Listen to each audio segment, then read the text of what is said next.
sejahtera untuk kita semua. Perkenalkanlah, nama saya Tri Nuriyatun, mahasiswa Fakultas Ekonomi jurusan Manajemen dengan nomor induk mahasiswa 25521000005. Pada kesempatan ini saya akan wawancara dengan pelaku usaha UMKM atas nama Mbak Melina Dea Arinda. Selamat siang Mbak Melina. Selamat siang Ibu. Nanti di sini saya akan istilahnya wawancara dengan Mbak Mel terkait dengan perencanaan bisnis. Untuk usaha Mbak Mel sekarang ini yang sudah ada yaitu penjualan kopi kedai. Oh, kedai kopi ya, kopi shop. Iya. Untuk kopi shop yang sekarang sedang tren ya Mbak Mel ya. Iya. Ini ada beberapa hal yang ingin saya tanyakan. Ada beberapa pertanyaan ya Mbak Mel ya. Untuk pertanyaan yang pertama, bagaimana awal mula Mbak Mel mendirikan usaha kopi shop? Awal mula saya mendirikan coffee shop ini adalah berawal dari hobi saya meminum kopi. Oh, hobinya kopi berarti Mbak Iya, Mel ya? suka minum kopi. Oh ya. Kemudian melihat peluang bisnis, mengapa tidak saya membuka kedai kopi saya sendiri seperti itu. Oh iya. Untuk kedai kopi itu bukanya jam berapa sampai jam berapa? Dari jam 10 pagi sampai jam 9 malam. Oh iya. Terus kalau boleh tahu kemarin dalam perencanaan bisnis yang utama adalah modal usaha nih. Iya, betul sekali. Kalau terkait dengan modal usaha, Mbak Mel kemarin itu modal usaha tabungan pribadi atau mungkin bekerja sama dengan bank? Alhamdulillah menggunakan modal pribadi saya sendiri. Tabungan berarti ya, ya? modal. Alhamdulillah. Jadi kalau modal itu sudah modal kita sendiri, berarti kan dalam menjalankan usaha itu kita hanya memikirkan modal dan laba, tidak memikirkan untuk pengembalian modal ke bank. Itu ya Mbak Mel. Ya, untuk selanjutnya, kalau boleh saya tahu kemarin itu untuk usaha coffee shop pertama itu butuh modal berapa Mbak Mel? Kurang lebih kemarin ketika membuka coffee shop itu 15 juta. 15 juta. Iya. 15 juta itu untuk apa saja ya? Untuk tempatnya, kemudian bahan bakunya, kemudian alat yang saya gunakan. Untuk tenaganya, karyawan? Iya, kalau karyawan kan saya sendiri. Oh, Mbak Mel sendiri? Iya, saya sendiri. Berarti kalau tempat usaha sewa? Tempat usaha sewa.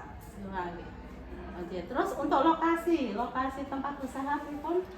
Untuk lokasi yang lebih sedikit ramai di pinggir jalan besar. Apa dekat dengan perkantoran atau mungkin tempat-tempat keramaian lainnya? Lebih tepatnya perkantoran ya, karena banyak sekali di jam-jam tertentu mereka keluar untuk. Jadi pelanggan utamanya karyawan-karyawan perkantoran tersebut. Mungkin saat-saat jam istirahat makan siang, para karyawan itu ke coffee shop untuk kopi. Iya. Terus yang selanjutnya ya Mbak Mel ya.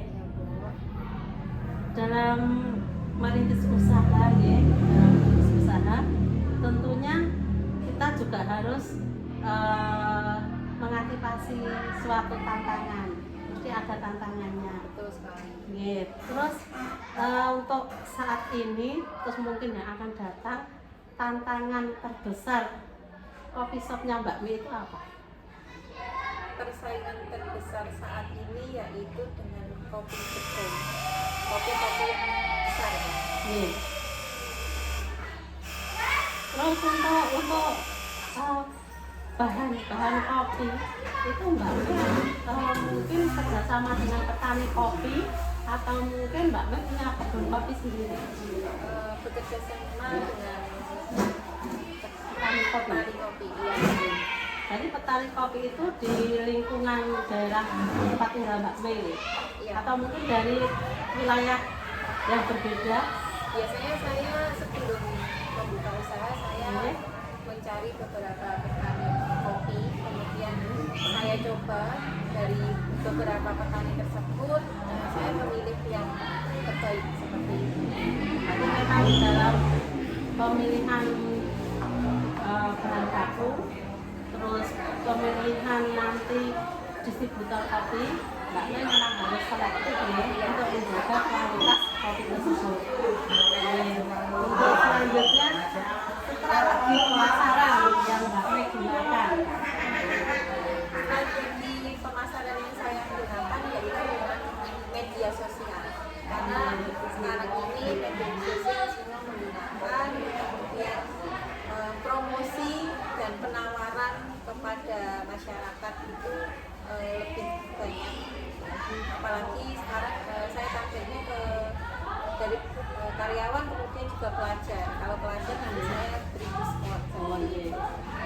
Terus untuk mengambil strategi pemasaran, mungkinkah di momen-momen tertentu, misalkan saat malam tahun baru atau saat malam minggu, apakah Mbak Mel membuat promosi, misalkan untuk malam minggu ada diskon atau mungkin ada bonus lainnya, terus di malam tahun baru mungkin ada diskon juga atau bonus lainnya, mungkin ada promosi seperti itu Mbak Mel? Iya, saya gunakan promosi tersebut untuk daya tarik mereka datang ke Berarti untuk konsumen tetap fokus di kalangan remaja dan pecinta kopi.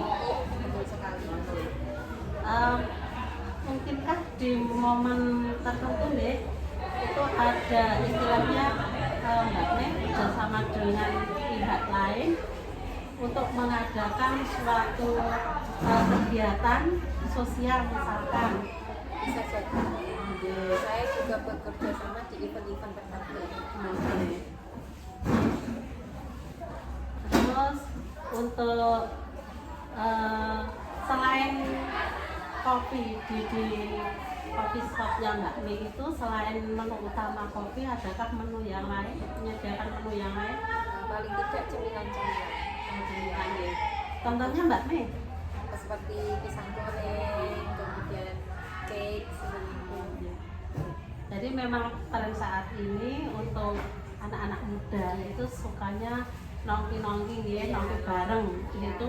Mungkin anak-anak muda itu ajang buat bertemu dengan sahabat-sahabatnya, walaupun mungkin di momen nongki di coffee shop itu sebenarnya juga main HP sendiri, tapi mungkin juga bisa berbagi cerita dengan menikmati kopi di coffee shopnya Mbak Mel. Gitu nggih. Iya. Terima kasih Mbak Mel atas berbagi ilmunya. Semoga bermanfaat untuk usaha yang lain, kopi shop yang lain. Istilahnya jangan takut dengan tantangan. Tantangan itu kita buat menjadi semangat dan acuan untuk maju. Betul sekali. Yes, saya kira itu Mbak Mel. Terima kasih. Semoga usahanya Mbak Mel lancar, sukses terus. Yeah. Terima kasih atas kerjasamanya. Demikian tadi wawancara dengan pelaku usaha Mbak Melina Dea Arinda yang mempunyai usaha coffee shop. Saya kira itu wawancara dengan Mbak Mel. Terima kasih. Assalamualaikum warahmatullahi wabarakatuh.